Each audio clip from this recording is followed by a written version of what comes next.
Assalamualaikum semua. Kita singgah sekejap Kamu Baru sebab kita nak test burger panas-panas baru muncul di Kamu Baru ni, oleh Pollo Patty. Dulu dia dekat Kajang lah, lepas tu dekat Semenyih lah. Semenyih ada lagi. Ni dah dekat sikit dengan rumah kita dekat Kamu Baru ni. Kita try, okay? Dah siap lah tu tapi kita tak ambil lagi lah. Kita live kejap je, live set je. So korang kalau yang ada dekat area sini boleh datang sini try. Okay, Kamu Baru dekat dengan sebelah Camburi. Camburi ke Cumburi Seafood. Masa kata dengan ikan singgang ni,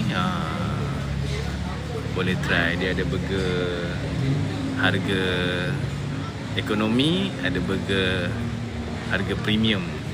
So terpulang lah kat korang nak pilih yang mana. Yang nipis sikit, yang sederhana tebal, yang betul-betul tebal, yang juicy-musi. Lepas tu ada orang nak beli.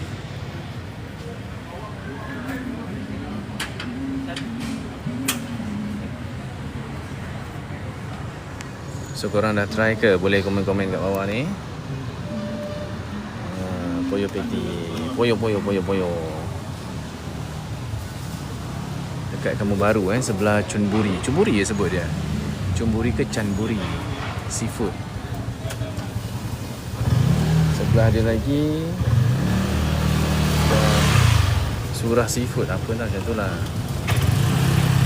So jangan menghalang laluan sebab kalau menghalang laluan akan disita tiba-tiba.